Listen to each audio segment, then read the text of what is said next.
This is the first one of the railway stories from the Monsal Trail. Please turn me till the message plays. Travel back to a time when the quiet Monsal Trail was a busy railway line. Your guides are the people who rode and worked on the trains that ran along one of Britain's most scenic railways. The Monsal Trail Blues is a three-part song beginning at Great Longstone and ending at Millerstown. The railway was completed between Buxton and Roseley in 1863 to carry freight between industrial Lancashire and the East Midlands. By 1867, it was part of the Midland Railway main line between London and Manchester. The Buxton route became a branch line from Milledale Station, which became an important railway junction. The Peak District lay in the way of the railway engineers. 12 tunnels had to be cut through hard limestone hills, while numerous viaducts spanned steep dale sides. Fast passenger expresses rushed through the dales, and local stopping trains connected Peak District villages with Manchester, Derby, Matlock, London and the world. The railway brought dairy herds to White Peat Fields by providing the means to transport milk, and opened quarries as lime was burnt at railside lime kilns. Trains steamed into tunnels and over viaducts for over 100 years until the line was closed between Matlock and Wydale in 1968. But its memory rides on. Please turn me till the message plays. I think my father became station master in 1947 at Longstone Station, and one habit for all station staff was to be drinking tea. The train would arrive, or they'd have to go outside for something, and they'd look at their tea and be the dregs, and he threw the dregs of his tea on the railway line. And, you know, it was a flick. All railwaymen did it, or seemed to me. You also learned how to stride outside. I mean, station masters were really good at this, because they would stand upright, and they'd look at the train as it's on time. They'd look at their clocks first as it's on time. They'd stand on the platform and watch the train in. And I always remember the old bloke at Bakewell Station. He would say, Bakewell, Bakewell, Bakewell, Bakewell, Bakewell.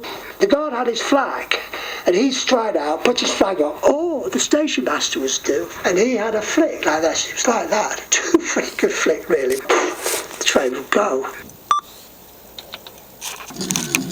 Please turn me till the message plays.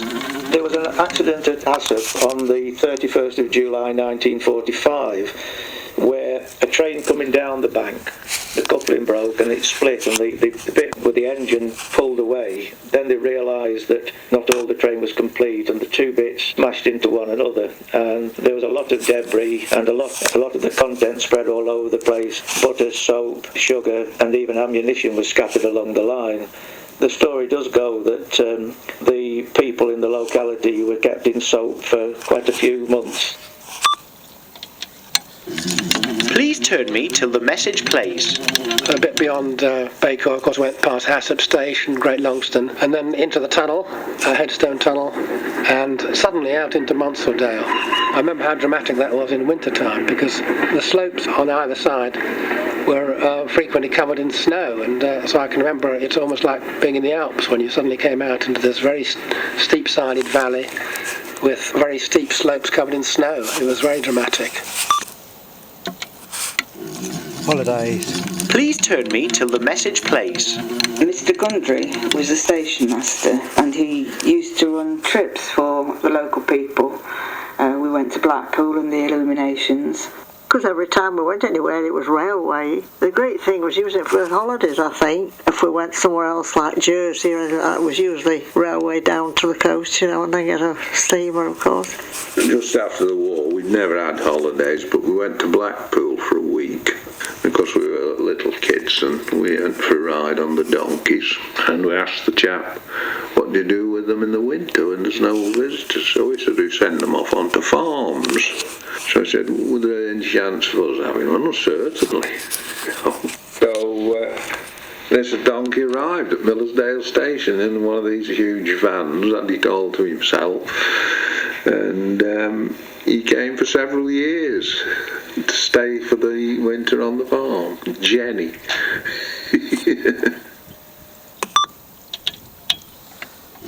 Window seat. Please turn me till the message plays. Great Longstone was a beautiful garden station. The planted grassy banks, flowering above the platform opposite the house, left an impression on many of the passengers. One of the highlights as we journeyed from Manchester to Roseley was looking for a garden at one of the stations. We knew that you came out of the tunnel and this station was very, very smart and had lots and lots of flowers, very well cared for, and it had the edges painted in white. Mr. Gundry was a very keen gardener and won many prizes for the actual gardens on the station, which ran really the whole of the length of the banks of the platforms, both sides. On the downside, beyond the porter's room, because the station buildings were there, that was always herbaceous, wasn't it? Yes, that was a big herbaceous. But the other side was manicured lawns. And I think the idea was to have it was an oblong with a circle in the middle, and that was how the station signs were made. So the middle bed, full of flowers, was the same shape as some of the British Railway station signs in those days. Please turn me till the message plays. You can see many remains of the line near here. You're standing in one of the railway cuttings hewn out of solid rock. The cutting creates a dramatic cathedral-like limestone gorge before the entrance to Headstone Tunnel, which carries the line deep underground before disgorging it onto the Monsal Viaduct above Monsal Dale. Cuttings, tunnels and viaducts reduce the gradient as the line climbed higher into the Peak District.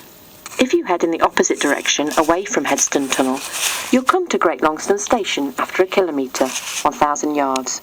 This Victorian country railway station is a relic of times past.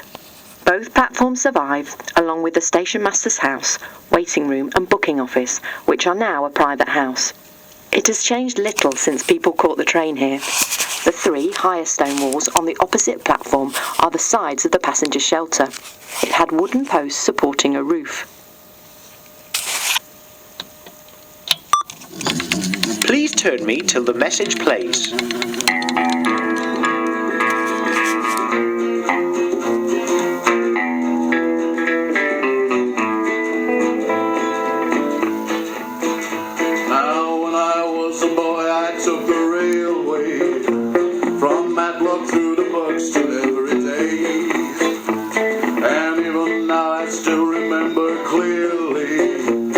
Sights and sounds I met along the way.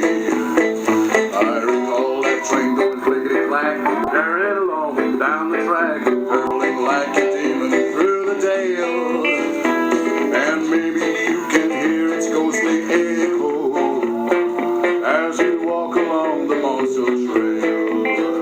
As you walk the Monsal Trail. As you walk the Monsal Trail.